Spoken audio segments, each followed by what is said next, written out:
Assalamualaikum warahmatullahi wabarakatuh. Halo sobat kisah kehidupan. Bagaimana kabar Anda hari ini? Mudah-mudahan fine dan selalu dalam lindungan Allah Subhanahu wa taala. Senang sekali kami bisa kembali hadir menjumpai Anda, dan untuk kesempatan kali ini kami akan berbagi satu kisah nyata horor yang berjudul Terdampar di Kerajaan Gaib Laut Selatan. Petualangan di pantai Bande Alit yang angker itu benar-benar membuatnya jera. Dia terjebak di sebuah kerajaan gaib yang dihuni oleh wanita-wanita sangat cantik. Siapa mereka sebenarnya? Namaku Hengki, usia 25 tahun. Salah satu kegemaranku adalah jalan-jalan menikmati keindahan alam, baik itu pegunungan maupun pantai. Sudah banyak tempat yang kukunjungi. Bahkan sejumlah gunung di Jawa seperti Gunung Semeru dan Bromo telah aku jelajahi. Demikian pula beberapa kawasan pantai yang legendaris pernah kujamah dengan tanganku. Rasanya ada kepuasan tersendiri yang tidak bisa kujelaskan dengan kata-kata. Dengan kegemaranku bertraveling, telah banyak memberiku pengalaman baru, teman-teman baru, dan harapan-harapan baru. Tapi, aku tidak sendirian melakukan semua itu. Ada 8 orang teman yang selalu bersama dan kompak dalam mewujudkan kegemaran tersebut. Umumnya, kami melakukan pendakian ke gunung atau berkemah di sekitar pantai. Kegiatan ini terutama sekali kami lakukan saat kami liburan kuliah. Maklum semua gengku adalah mahasiswa yang kuliah di berbagai perguruan tinggi. Ada yang kuliah di ITN Malang, ITS Surabaya, UMW Malang, UNESA Surabaya, dan aku sendiri di STIE Mandala Jember. Suatu kali kami mengadakan plesir ke pantai Bande Alit. Hampir semua orang tahu kalau pantai yang satu ini masih perawan dan penuh dengan misteri. Di samping jarang dirambah orang, pantai Bande Alit beserta hutannya dihuni oleh manusia-manusia kerdil yang sulit dilacak keberadaannya. Juga binatang buas masih banyak yang berkeliaran. Sebagai orang-orang yang masih berjiwa muda, kami tertantang untuk melakukan keganasan pantai Bande Alit. Dengan diantar beberapa petugas dari Perum Perhutani, kami menelusuri hutan yang masih perawan lewat jalan setapak. Hutan lindung ini ternyata memang benar-benar sangat lebat dan belum terjamah oleh tangan-tangan kotor. Bunga anggrek banyak bertebaran di atas batu, pohon, dan di lereng-lereng bukit, dengan berbagai aroma dan warna yang sangat indah sekali. Sayang, petugas perhutani dan pelindung alam melarang kami memetik anggrek tersebut. Hampir setengah hari kami berjalan naik turun bukit. Karena saking lebatnya pepohonan, sinar matahari tidak bisa menerobos tubuh kami. Sesampainya di bibir pantai, kami segera memasang tenda. Karena hari memang telah petang. Setelah itu, kami santai menikmati petang dengan minum kopi hangat dan makan mie instan. 3 jam kemudian, malam tiba. Anak-anak ada yang main kartu di dalam tenda. Ada juga yang memancing sambil duduk-duduk di atas batu karang. Kebetulan sekali, malam itu purnama bersinar sempurna. Rasanya damai sekali berada di tengah-tengah alam yang masih asri. Karena keadaan alamnya yang demikian permai, kami betah berkemah di lokasi pantai ini. Namun sewaktu memasuki malam ketiga, aku mengalami suatu keanehan yang sulit diterima nalar. Malam itu, sekitar pukul 12 malam, aku tidak bisa tidur. Kulihat di sisi kiriku Arman tertidur dengan pulas. Kulihat pula di sisi kananku, Andi juga tertidur ngorok.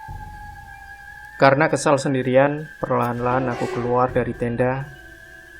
Entah kenapa, betapa takjubnya aku melihat pemandangan alam dan air laut yang mengkilat di terpa sinar rembulan. Ya, malam itu aku berdiri sendirian menghadap laut lepas. Angin malam benar-benar terasa segar dan tenang. Ombak pun berdebur ramah, menghadirkan irama alam yang menyegarkan pikiran. Namun, laut yang semula tenang tiba-tiba berubah seperti mengamuk. Ombak datang bergulung-gulung menjilati pantai Bande Alit. Disertai gemuruh angin, semula ramah, namun kini berhembus tak tentu arah. Tapi yang jauh lebih aneh adalah diriku. Entah bagaimana, aku tidak merasa takut atau panik dengan perubahan alam yang sepertinya marah itu. Malahan aku tetap saja asik duduk-duduk menikmati kebesaran sang pencipta alam. Dari jarak sekitar 100 meter, kulihat tenda yang dihuni teman-teman tidak ada yang terbuka.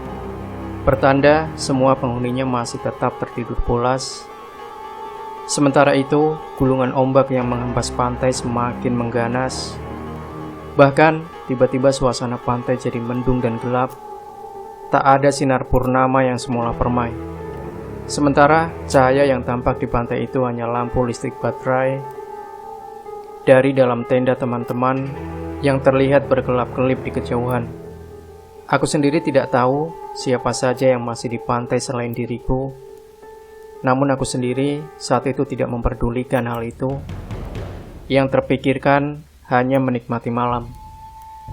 Deburan ombak pantai masih terus bergulung-gulung seperti alunan musik memecah kesunyian malam. Ketika asik menikmati suasana sekitar, mendadak aku dikejutkan oleh suara yang sangat asing di telingaku.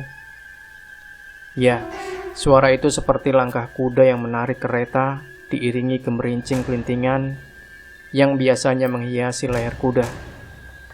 Secara refleks aku memalingkan wajah ke arah laut lepas, tempat asal suara aneh itu muncul. Kembali aku merasakan keanehan. Wujud kereta dan kuda tidak ada. Yang kulihat hanya deburan ombak yang menyapu pantai. Setelah itu, kembali suasana menjadi sunyi dan sepi. Keheningan menyelimuti pantai Banda Alit. Merasa tidak ada sesuatu yang terjadi, aku kembali bermain air dengan jari-jari kakiku. Namun belum sempat aku memanjakan kakiku dengan air laut, lagi-lagi aku dikejutkan dengan suara yang sama. Bahkan kali ini suara tersebut semakin jelas. Suara gemerincing kelintingan sampai terasa memekakkan telingaku. Dengan perasaan berdebar-debar, kuarahkan pandanganku pada sumber suara itu datang. Darahku seketika berdesir, diiringi detak jantung berdegup cepat. Bagaimana tidak, kulihat ada suatu keanehan yang sepertinya muncul dari dasar laut. Seberkas sinar yang sangat menyilaukan mata, menyembul di antara gelombang. Dan yang lebih aneh, seperti ada sesuatu di balik cahaya kemilau itu. Sayangnya, belum sempat aku melihat wujud apa sebenarnya yang ada di balik sinar itu. Aku sudah jatuh pingsan. Yang kulihat setelah itu, aku merasa berada di atas kereta kuda dengan pengendalinya seorang wanita cantik. Sementara itu di samping kiri dan kanannya ada beberapa wanita yang sepertinya turut menjagaku. Aku berusaha berontak dan berteriak, tapi aku tidak bisa mengeluarkan suara. Hingga akhirnya aku pasrah. Tak lama kemudian, pemandangan yang kulihat benar-benar membuatku terpesona dan keheranan. Kereta berhenti di suatu tempat yang sangat tenang dan indah. Orang di sekelilingku hampir semuanya wanita dengan pakaian ala kerajaan. Ada juga kaum lelaki, tetapi mereka selalu di belakang para wanita itu, dan mereka selalu siap menunggu perintah. Setelah lama berada di ruangan yang sangat indah dan sulit digambarkan itu, tiba-tiba muncul seorang wanita bermahkota. Sepertinya wanita ini adalah pemimpin dari para wanita yang membawaku. Dengan tatapan matanya yang tajam, namun kurasakan sejuk saat beradu pandang. Wanita itu angkat bicara, memberi tawaran padaku. "Cah bagus, maukah kamu menjadi suami dari anak-anakku yang cantik-cantik itu? Kalau kamu mau, aku siap memberikan harta kekayaan yang melimpah padamu." Aku tidak segera menjawabnya. Memang, kulihat ada sekitar 10 wanita cantik yang duduk berjajar di belakang wanita bermahkota itu. Dan rasanya aku tidak mungkin menikahi wanita-wanita cantik itu sekaligus. Dengan halus aku menolak mentah-mentah permintaan konyol itu. Dalam benakku berkecamuk, pikiran yang susah diterjemahkan, karena aku masih merasa sangat aneh. Meski beberapa kali aku dibujuk agar mau mengawini 10 wanita cantik tersebut, aku tetap bersikukuh dengan pendirianku. Walaupun aku diiming-imingi harta yang tiada tara jumlahnya. Karena aku tetap menolak, tiba-tiba aku ditendang, bahkan kemudian dicambuk oleh wanita-wanita cantik tadi. Yang tak kalah aneh, kecantikan yang semula terpancar di wajahnya berubah seram. Tiba-tiba wajah wanita-wanita cantik itu mengeluarkan taring, dan sekujur tubuhnya bersisik seperti ular. Bau anyir dan tubuh berlendir benar-benar membuatku mual. Ya, wanita-wanita tadi telah berubah menjadi ular berbisa yang kemudian melilit sekujur tubuhku. Pemimpin wanita tadi juga telah berubah menjadi ular bermahkota. Aku berusaha untuk menguatkan diri. Tidak lupa aku berdoa dan menyebut asma Allah Subhanahu wa Ta'ala berkali-kali agar aku bisa selamat dari mara bahaya dan kembali pada keluargaku. Hingga akhirnya aku jatuh pingsan lagi. Kejadian berikutnya, aku ditemukan seorang nelayan mengapung di tengah lautan dengan pakaian yang sudah compang-camping. Tapi anehnya, sekujur tubuhku masih utuh dan segar. Nelayan yang belakangan aku ketahui bernama Pak Dirjo ini rupanya segera membawaku ke darat dan menyerahkan jasadku pada sesepuh desa Bande Alit. Kabar tentang penemuan jasadku benar-benar membuat penduduk desa Bande Alit yang hanya beberapa kakak jumlahnya itu jadi gempar. Begitu juga dengan kedua orang tuaku yang segera dihubungi oleh polisi setempat. Teman-teman yang ikut pergi traveling juga turut serta datang satu mobil dengan kedua orang tuaku. Kejadian ini benar-benar luar biasa sekali. Sebab bagaimana mungkin jasadku tetap utuh bila mengapung di tengah laut selama 1 minggu. Ketika aku siuman dari tidur panjang yang aneh itu, aku pun benar-benar merasa takjub atas kejadian ini. Bagaimana mungkin aku bisa hidup mengapung di atas air laut selama 1 minggu? Dan perasaan, aku hanya sebentar tertidur. Kamu tidak usah bingung. Dunia gaib dan alam nyata memang sangat berbeda. Yang patut kita syukuri sekarang, kamu bisa kembali ke dunia ini dengan selamat. Dan itulah kebesaran Allah yang patut kita syukuri, kata sesepuh desa Bande Alit. Lalu, siapakah mereka yang telah menyanderaku? Mereka adalah penguasa Laut Selatan, dan kamu telah terdampar di kerajaan Laut Selatan tersebut.